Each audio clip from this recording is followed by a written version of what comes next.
I believe that in order to make good games, a game developer needs to play great games. And we're making a roguelike game. So here's the start of my crippling roguelike addiction.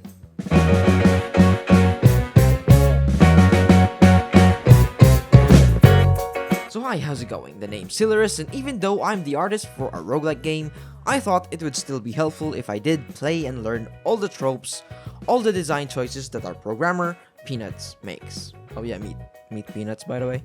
We're working together to make Rift Tella, a 2.5D action roguelike game set in the moment where the world ends.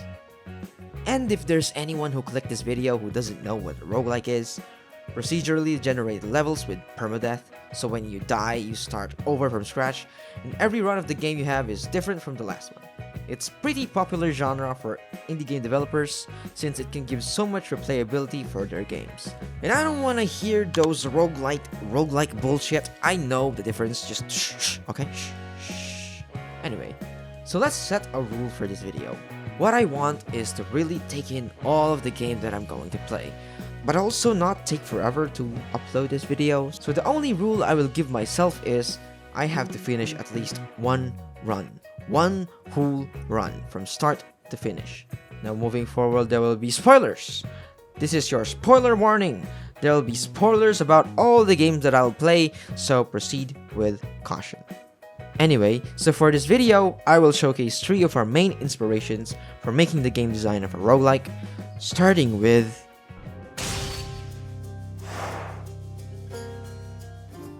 Man, this game is great to look at.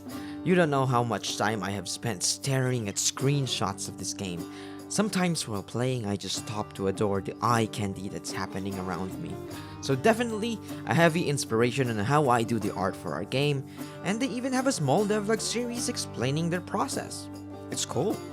So Hades is an action roguelike where you play as Zagreus, the son of Hades, trying to escape the underworld, encountering different areas, enemies, and gods as you do so.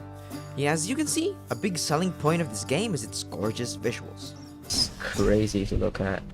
It is very cluttered, but I think it's a good amount of clutter. Shaders and animated things, everything is just so lively and colorful. There's foreground elements, that's crazy. But for game design, Peanuts heavily reference Hades for level designs, since somehow there's just a compilation of all of the level design of Hades somewhere in the internet.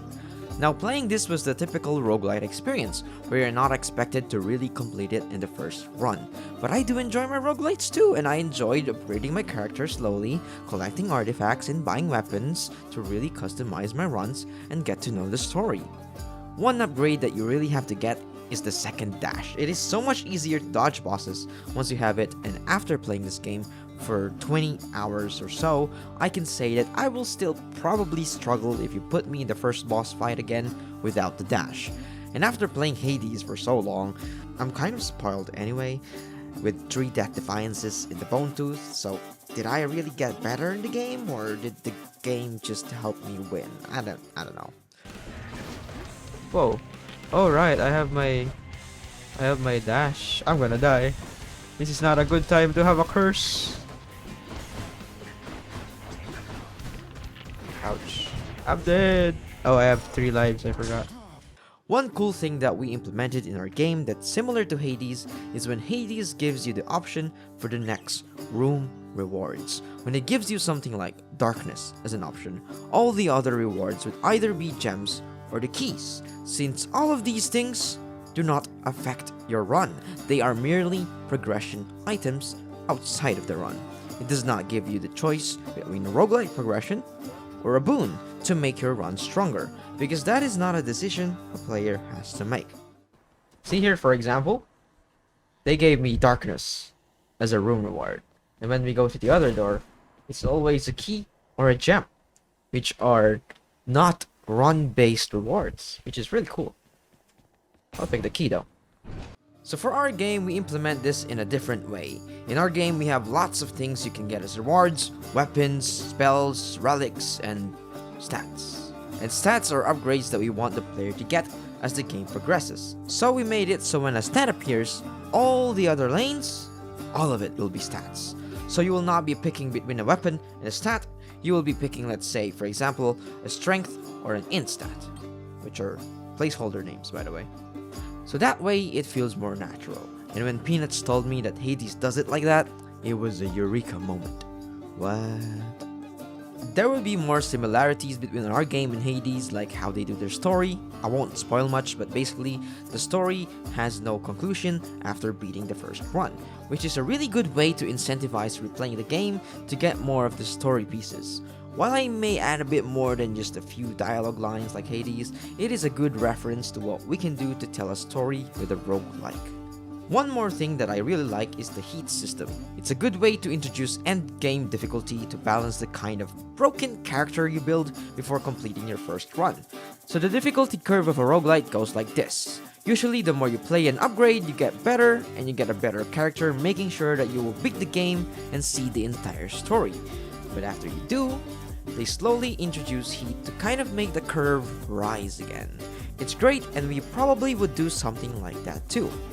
Now, just speaking about the game, I love the art, I love the design. The game is very hack and slash, and I play it by bulldozing my way through without thinking too much. Yeah. I beat it about 3 times now, and I definitely did not expect a second phase when fighting Hades. I tell you, I was so happy when I finished that first phase, only for my dreams to be crushed. Sadly, I played this game before I had the ability to record stuff because of my potato laptop back then, so I couldn't record my first gameplay, but my favorite weapon is the spear and I love throwing it and calling it back, so I hate the bulldoze upgrade they added, which is slowly making me like the shield more. So yeah, that's Hades, and now moving on to...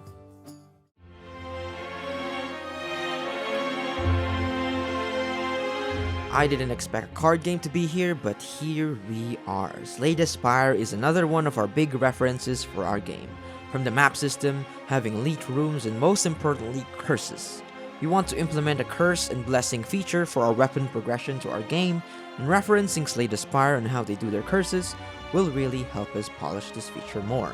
But if you know me, you know I love myself my card games, and even more when it's in a roguelike format, so Slay the Spire just hit the right spot for me. There are different characters in the game, and choosing them does not only mean you have a different starting relic in the run, it's also just a whole different deck of cards to play with. It's really fun just exploring different synergies of cards with the different characters. For my first successful run, of course, I stuck with the first character, the Ironclad. He heals a small portion of his health every combat and has a pretty basic deck of cards. I usually play around the character to see the different kind of cards, and once I see a cool card that I want to build a deck towards, I just start building with that in mind every run. For Ironclad, I saw the Barricade. You don't lose your blocks, so you can keep stacking blocks and being very hard to kill. Combine that with the Body Slam card, which deals damage with the amount of block you have. I swept through a run once I get it set up. I started the game not even getting to the last boss, but with this build, I didn't even realize that I already beaten the game. There we go, Thorns. Defeat Donovan Deck. I took damage. Was that the 3rd round? Oh yeah, I did beat the Knight. And the Slime. And the 3rd round. Wait, I just beat the game! I just beat the game! That's crazy. I didn't even realize because it was so easy with the block build. What? For other characters, I took a liking to the Watcher first and got a win with her, but out of the 4 characters, I thought that the Silent was really boring. We have this cool guy with flying orbs and this girl who performs miracles and can triple her damage output with an effect. The Silent just did not sound interesting. Until I tried her, and holy, she's my favorite character now. I'm so glad she's still in the second game that is in production. I like her cards only because of one effect. Poison. I fell in love with this mechanic the moment I used it. The idea that you can see all of their health disappearing once you press end turn was just really satisfying thing to do. That is the beauty of poison. The way that poison works in this game is if you apply 5 poison to an enemy, it will take 5 damage this turn, and poison will reduce by 1, so it will take 4 poison damage the next turn, and then 3, and so on. So after putting a lot of poison into the enemies, you can focus on blocking and wait for the enemies to slowly die. There was a lot of good and fun cards that goes with it too, like a power that deals a small poison damage every turn, ensuring that the poison you give does not go down, but just increases and becomes more deadly the more the fight goes on. This mechanic was a defining moment of my Slay the Spire experience. But it also led to one of my most stressful attempts to beat the game, because I will do so good in my runs until the final boss. And somehow it's always this blue piece of blue four-legged bird. The Awakened One. It has one quirk. The Awakened One, you see, once you kill it, turns into a second face. Which is fine, it's a pretty common archetype in games. I even lost to that in Hades. You would think that I have learned my lesson. But no. You see, the Awakened One, once it revives to a second phase, just somehow makes all the built-up poison disappear. Just turns into zero.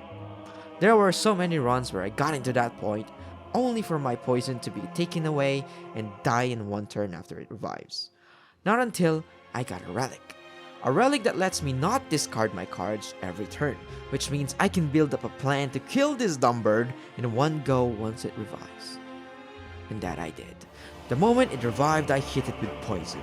Then I played a card that lets me play the next skill I play twice. And there it is, the ultimate poison card that I had. Triple the enemy's poison. Played twice, which multiplied it by 9. And then just, double it to make sure it's dead, ultimately killing the damn thing. Very satisfying end to my runs. Right now I have all of the characters in one ascension, meaning I beat the game with every single one. With the orb guy, I wasn't really even building a synergy, I just kind of won. So maybe that guy was strong and I didn't realize it. I did it! I beat the game!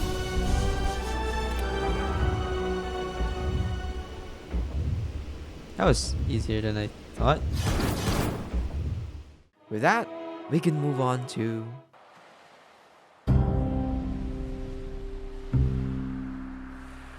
So our game has 2 weapons and 2 spells that the player can carry and use. So guess where we got inspired for that?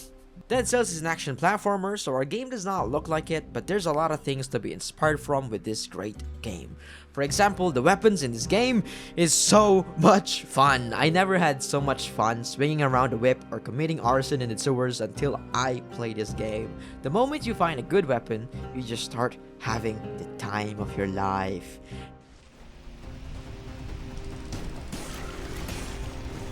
Woo! Woo-hoo-hoo! That's crazy. Arson! Arson! Arson! Arson! And that is something we want to capture with our game. Weapons that feel different with each other, yet all of them are fun to use. That is the goal. And that is a good goal for a lot of games too. The deployable stuff though was something I wasn't really into. It helps in the game but definitely not as fun as the weapons. And that too is something we want to improve on with our spells in the game. Make all of them interesting and fun. One thing I did like was that your normal debuffs in Dead Cells like freeze works in bosses too. I've never been here before. Oh. Is this a boss? Oh! No, are you gonna... oh. A lot of games disable debuffs like this in boss fights, but it feels great when you can just root or freeze a boss and keep playing with your desired build. We're also taking an inspiration from their stat builds and implementing it in our game, where stats upgrade your weapons, spells and such. But for our game, we have relics that gets upgraded too. At first, Dead Cells seemed high stakes. You can die so fast and enemies deal a significant amount of damage to you. I was so used to Hades and Slay the Spire where damage is either small ones that build up or calculated damage that you have to take or block. In Dead Cells, if you don't pay attention, even your best one can lose just like that. Oh, I died? Aw, that was such a good run. I died! That was so fast. Especially with this thing here, this chest that contains a curse. Curses in this game is not as robust as Slay the Spire that has different effects. It does one thing. You cannot take damage until you defeat the number of enemies it says, and oh boy, I have never been so stressed walking around in a roguelike before. Once this thing is in the top of my head, I am calculating every step I take.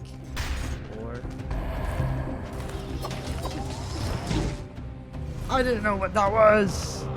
No! It is a cool feature and it's something avoidable mostly.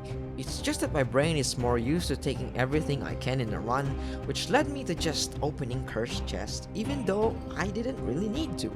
The more I played, the more I realized to just let go of item drops and chests when I have a really good build. I'm walking away from that.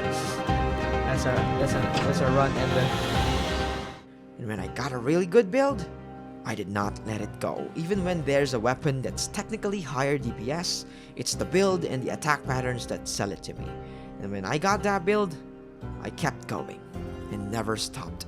At first, I was stuck in the first boss for a really long time, and then suddenly, a good run got me to the end of the game, beating bosses left and right, concierge, timekeeper, until I got to the Hand of the King. The first two bosses were a breeze with this build, not even healing at this point. Oh, he died. That was kind of sad. Actually, I'm so sorry, concierge.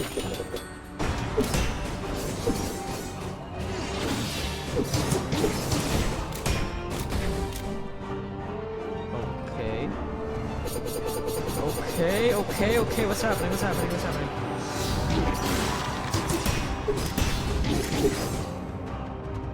Did I defeat him? What the hell is happening? Did he just escape me? But this guy got me healing. It was my first time fighting it, and I didn't really realize that this guy was literally bombing me. But with enough heals, well, I got the job done.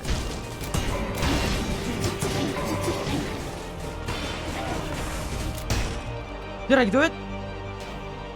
Second phase? I'm ready for a second phase. I've learned from Hades. Oh, they gave me achievement. They gave me the achievement. And then, I beat the game. I only played about 4 hours of this game. There's so much left to do, like I got into this bank place and it looked really cool. There's a lot of DLCs too and so many collaborations. Oh my god. It looks like a Hollow Knight reference. Oh. Ooh. Is it? That's the nail. I'm gonna stay here. Ah!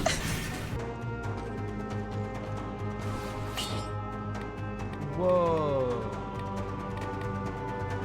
Oh, it's Commando. What? So now we're making a tier list of these games. So yeah, Hades, easy ass tier for me. Gorgeous visuals and my most played roguelike in Steam. Slay the Spire, I can probably still keep playing this game now and waiting for that sequel. S tier. Dead Cells, S tier of course. And oh, what's this? There's one more. Oh. Subscribe.